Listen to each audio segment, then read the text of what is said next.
Imagine um guerreiro tão implacável que suas conquistas ecoaram por gerações. Um viking cuja lenda se misturou com a própria história. Bjorn Ironside não era apenas um filho qualquer de Ragnar Lothbrok. Ele foi um conquistador, um estrategista e o fundador de uma das dinastias mais poderosas da Suécia. Mas será que tudo o que vimos na série Vikings sobre ele realmente aconteceu? Prepare-se para uma jornada onde vamos separar os fatos da ficção. Baseados em estudos históricos e descobertas arqueológicas, vamos revelar a verdadeira história de Bjorn Ironside, suas guerras, suas traições, suas conquistas e até os mitos criados em torno de sua vida. Se você quer saber a verdade sobre um dos maiores guerreiros vikings de todos os tempos e como ele realmente forjou seu legado, já deixa o like e se inscreve no canal, porque essa saga está apenas começando.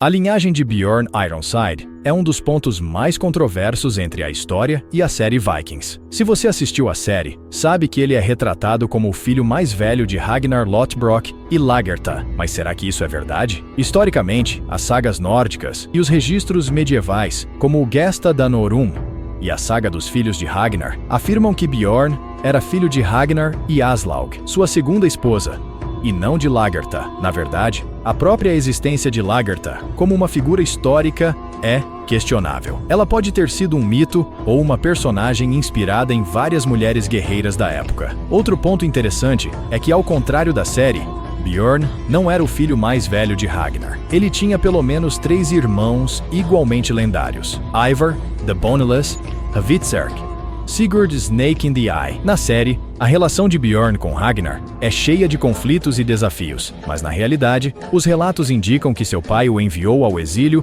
por temer que ele se tornasse uma ameaça ao seu próprio poder. Esse detalhe nunca foi abordado no seriado, onde Bjorn é retratado como um herdeiro natural do legado de Ragnar. Outro aspecto fascinante é sua mãe, Aslaug, que, segundo algumas fontes, teve um papel muito mais ativo na liderança e no treinamento de seus filhos do que se vê na série. Algumas versões indicam que ela era descendente direta do lendário herói Sigurd, o matador de dragões, tornando Bjorn parte de uma linhagem quase mítica. Apesar das diferenças entre a série e a história real, uma coisa é certa: Bjorn nasceu para liderar, e sua jornada estava apenas começando. Durante sua juventude, Bjorn foi diretamente influenciado pela figura de seu pai, Ragnar Lothbrok, um dos maiores guerreiros da história viking. Embora os detalhes sobre a relação de Bjorn com Ragnar sejam escassos, algumas fontes indicam que o jovem viking foi criado em um ambiente de grande tensão e competição,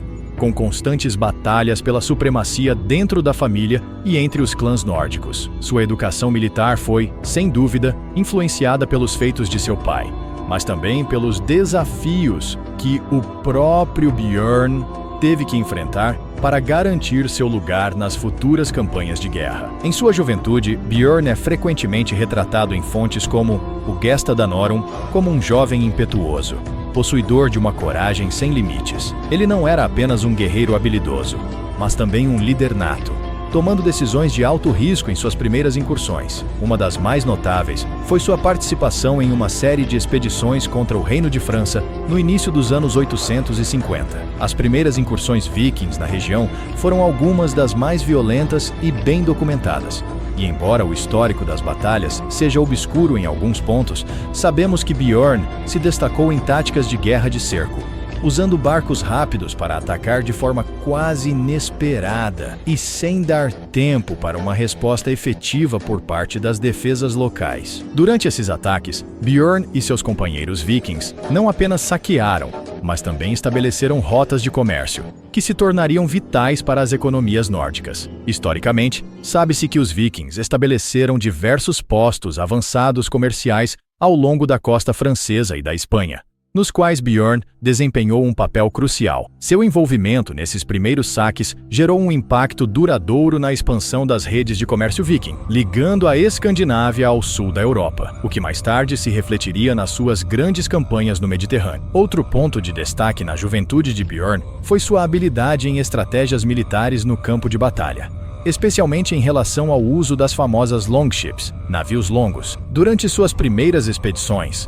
os vikings estavam bem à frente de outros povos em termos de táticas de combate naval. A velocidade e a mobilidade desses navios permitiram aos vikings realizar ataques surpresa em costas que anteriormente pareciam impenetráveis. Esses primeiros saques, como o ataque à cidade de Nantes em 845, mostraram que Bjorn tinha uma visão estratégica muito além de um simples guerreiro, já que ele compreendia a importância do elemento surpresa e da velocidade. Além disso, uma das primeiras batalhas em que Bjorn se envolveu foi contra as forças do Império Carolíngio. Embora o Império de Carlos, o Calvo, estivesse bem organizado e fosse bem armado, os vikings, sob a liderança de Bjorn, conseguiram causar grandes danos ao invadir a cidade de Nantes. Não foi apenas um saque. Os vikings tomaram o controle de importantes pontos comerciais e estabeleceram um domínio temporário sobre a região. Historicamente, sabe-se que essas ações de Bjorn e seus companheiros mudaram permanentemente o equilíbrio de poder na região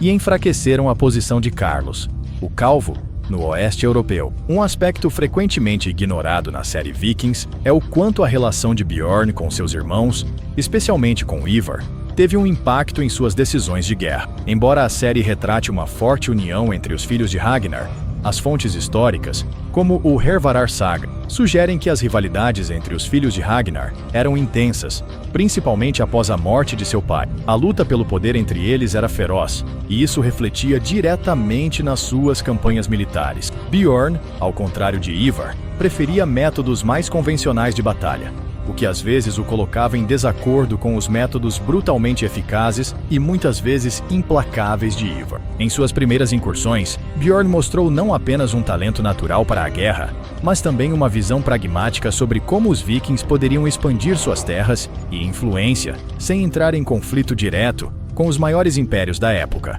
como o Império Bizantino ou o Império Carolíngio. Sua abordagem para explorar novas terras e conquistar territórios remotos indicava uma mente estratégica, voltada para a criação de um império, e não apenas para a pilhagem. Após suas primeiras vitórias, Bjorn Ironside não apenas consolidou sua posição como líder militar, mas também se tornou uma figura-chave na expansão do Império Viking. Ao contrário da visão de Ragnar, que buscava conquistar e pilhar terras ao longo da costa, Bjorn tinha uma visão mais ampla de consolidação e governança, o que o levou a estabelecer bases duradouras em territórios saqueados. Seu principal objetivo era garantir que os vikings não apenas saqueassem, mas que pudessem controlar e explorar de forma eficaz os territórios conquistados. O saque ao Império Bizantino, por exemplo, foi um ponto decisivo. Ao contrário do que a série Vikings retrata, onde Bjorn é visto apenas como um guerreiro errante, fontes históricas indicam que ele teve um papel ativo na incursão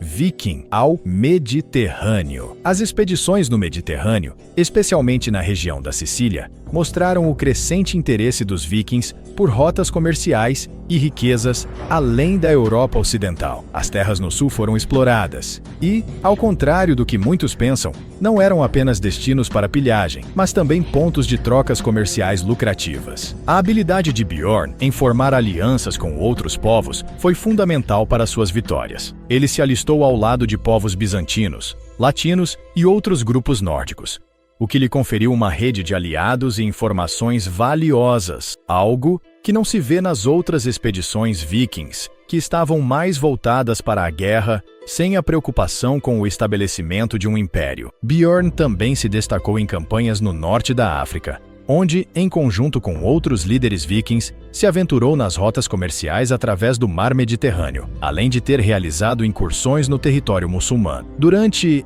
essas incursões, ele não apenas saqueou e lutou em batalhas navais, mas também manteve uma série de acordos com mercadores e governantes locais, estabelecendo pontos comerciais permanentes para os vikings. Isso o distinguiu de muitos de seus contemporâneos, que se limitavam a saquear sem pensar em estratégias de longo prazo. Mas sua jornada não foi apenas de vitórias. No Estreito de Gibraltar, Bjorn e seus guerreiros encontraram uma das maiores ameaças de suas vidas: as forças navais muçulmanas equipadas com o temível fogo grego, uma arma incendiária que podia queimar até mesmo sobre a água. O encontro foi desastroso para Bjorn, que perdeu dezenas de navios. Essa parte da história nunca foi mostrada na série Vikings, que retrata Bjorn como praticamente invencível. A derrota no Strait foi um golpe significativo para ele, mas também um momento de aprendizado, que moldaria suas estratégias nas campanhas seguintes. Após suas incursões no sul da Europa, Bjorn retornou ao norte e se envolveu na disputa pelo poder entre os reinos vikings. Seu maior desafio veio depois da morte de Ragnar. Ele e seus irmãos lideraram o grande exército pagão, um ataque massivo contra os reinos anglo-saxões para vingar a execução de seu pai pelo rei Ela da Nortúmbria. Na série Vikings, essa campanha recebe grande destaque, mas muitas das cenas são dramatizadas. A lendária execução de Ela, pelo ritual do Águia de Sangue, por exemplo, pode nunca ter acontecido de verdade. Registros históricos indicam que o rei Ela morreu em batalha, sem qualquer tortura elaborada, o que levanta questões sobre a fidelidade da série aos fatos históricos. Outro feito muitas vezes ignorado pela cultura pop foi o papel de Bjorn na fundação da dinastia Munster, que governaria a Suécia por gerações. Diferente da série, onde ele simplesmente se torna rei de Kattegat, na história real, ele estabeleceu um legado duradouro, garantindo que sua linhagem dominasse a região por décadas. Esse aspecto da história de Bjorn é crucial para entender seu papel não apenas como guerreiro, mas também como governante visionário, que buscava estabilidade e ordem para seus descendentes. A essa altura, Bjorn não era mais apenas um guerreiro, ele era um rei, mas seu destino ainda reservava desafios, e sua morte se tornou mais um dos grandes mistérios da Era Viking. Embora existam várias teorias sobre as circunstâncias de sua morte, as fontes históricas são vagas, o que deixa o fim de Bjorn cercado por incerteza. Alguns relatos sugerem que ele morreu de causas naturais, enquanto outros falam sobre possíveis traições ou disputas internas no Império que ele ajudou a estabelecer. Após anos de conquistas e guerras, Bjorn Ironside consolidou sua posição como um dos maiores líderes vikings de sua época. Diferente de muitos guerreiros que tiveram fins trágicos em batalha, Bjorn teria morrido de causas naturais, algo raro para um viking de sua estatura. Mas será que isso realmente aconteceu? Os relatos sobre sua morte são confusos e envolvem muitas contradições. Algumas fontes, como o Gesta Danorum, afirmam que ele morreu em Frísia, após uma longa viagem de volta do Mediterrâneo. Outras versões dizem que ele viveu até uma idade avançada e morreu em sua terra natal, sendo enterrado na ilha de Munster, na Suécia, onde seu suposto túmulo ainda existe até hoje. A série Vikings cria um cenário mais épico para sua despedida. No seriado, Bjorn, já ferido mortalmente, cavalga diante de seu povo para inspirá-los na batalha final. Um verdadeiro símbolo do espírito viking. Apesar de emocionante, essa cena é uma dramatização cinematográfica sem qualquer base histórica. Porém, o que não pode ser questionado é o impacto que ele deixou. Bjorn foi o fundador da dinastia Munster, que governou a Suécia por gerações. Seu nome foi passado adiante como um dos maiores vikings de todos os tempos, e suas façanhas continuam a ser estudadas por historiadores e arqueólogos até hoje. Seu legado também persiste na cultura popular, sendo uma das figuras centrais da série Vikings e de diversas outras representações na literatura e na mídia. Embora a série tenha alterado ou romantizado muitos aspectos de sua vida, ela ajudou a manter vivo o nome de Bjorn Ironside para o público moderno. Se sua lenda já era forte entre os nórdicos, hoje ela está mais viva do que nunca. Bjorn Ironside não foi apenas um personagem de uma série de TV. Ele foi um verdadeiro conquistador,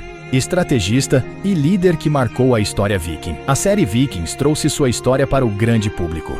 Mas como vimos, a realidade é ainda mais fascinante do que a ficção. Na vida real, Bjorn não era filho de Lagertha, não foi o primogênito de Ragnar, e não teve um fim glorioso em batalha como a série sugere. Em compensação, ele fez algo que poucos vikings conseguiram. Sobreviveu a décadas de guerra, expandiu territórios e estabeleceu uma dinastia que influenciaria a Escandinávia por gerações. Seja saqueando a França, enfrentando os muçulmanos no Mediterrâneo ou fundando um reino duradouro, Bjorn provou ser um verdadeiro Ironside, um homem de ferro que resistiu ao tempo e às adversidades. Agora eu quero saber de você. Qual dessas diferenças entre a série e a história real mais te surpreendeu? Deixe nos comentários. E se você gostou desse mergulho na verdadeira história dos Vikings, já se inscreve no canal para mais conteúdos épicos sobre as figuras mais lendárias da humanidade. A saga de Bjorn pode ter chegado ao fim, mas o legado viking continua vivo.